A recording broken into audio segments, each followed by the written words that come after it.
Hi, Professor. Some commentators say that we have to wait for a new generation of leaders in Israel to even begin to achieve peace. Even with a new generation of leaders, do you believe it's possible to even achieve peace within the Middle East? Could you comment on that? Do I agree? No, I think the main problem is right here. I think the main problem is right here. It's very easy to blame other people for the terrible things they do, right? So you can look at all these bad people in the world and they're doing all kind of awful things. In fact, there's a new literary genre that's developing, which is very widely hailed in the United States.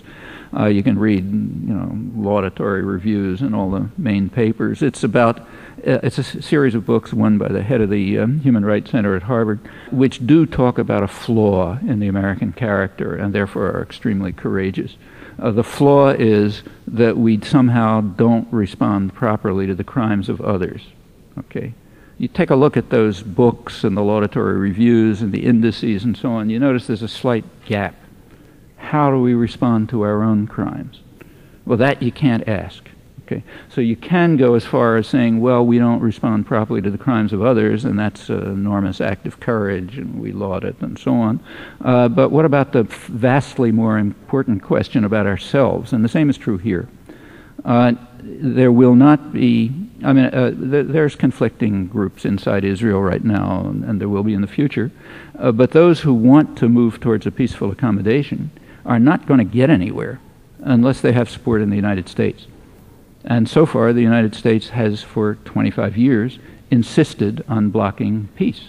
Remember, the Saudi peace plan, in essence, was proposed at the Security Council 25 years ago, blocked by the United States. The U.S. vetoed the similar plan again in 1980. It blocked, along with Israel, blocked similar Saudi plan in 1981.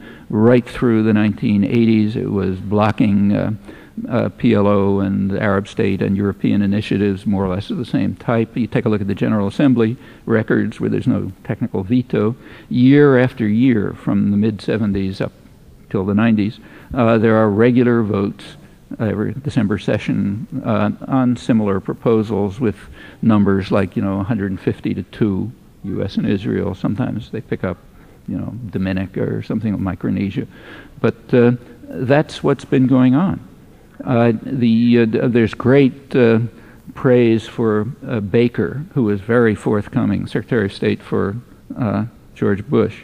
You can read it in the Christian Science Monitor this morning, big review of the so-called peace process, lauding Baker for really going very far.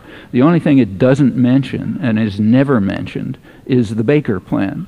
That is the official U.S. policy in December 1989, called the Baker Plan. You can read it in the State Department bulletin, which endorsed, I'll tell you what it said, it endorsed the coalition position of the Israeli government, that's Shamir and Peres, their position, which has never been published in the United States except in the dissident literature, but it is the Baker Plan. Their position says, first, there cannot be an additional Palestinian state between Israel and Jordan. What does additional mean? Well, it means there already is a Palestinian state, namely Jordan, and there can't be an additional Palestinian state between Israel and Jordan.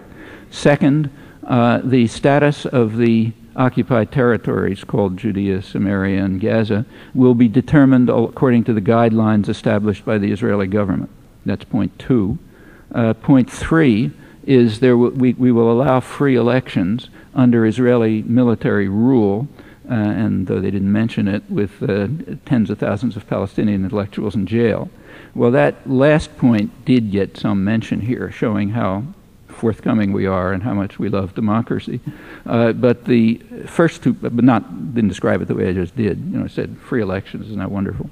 But that's the Baker Plan, which is now being lauded as tremendously forthcoming. In fact, there just isn't an exception. You take a look at the whole record. It's a formal, these are not secrets, you don't have to go to declassified records for these. This is all public material. There's simply no deviation from that position. I mean, on paper there is. Like you can read Jimmy Carter in the New York Times a couple of days ago saying, yeah, we all agreed, in fact he even says Begin agreed on Israeli withdrawal from the occupied territories in 1978. I mean, if he believes that, you just have to have pity on him. What Begin said in 1978 is, we're not going to withdraw from the occupied territories, we're going to settle them. You want to pay for it, that's fine. And Carter did. In fact, U.S. aid to Israel went up to half of total U.S. aid. Now, maybe Carter believes he heard Begin say, I'm going to withdraw, but he certainly didn't say it, and he certainly didn't act on it. Now, until that changes, there will be no opportunity for political leadership to develop in Israel that will try to implement these approaches.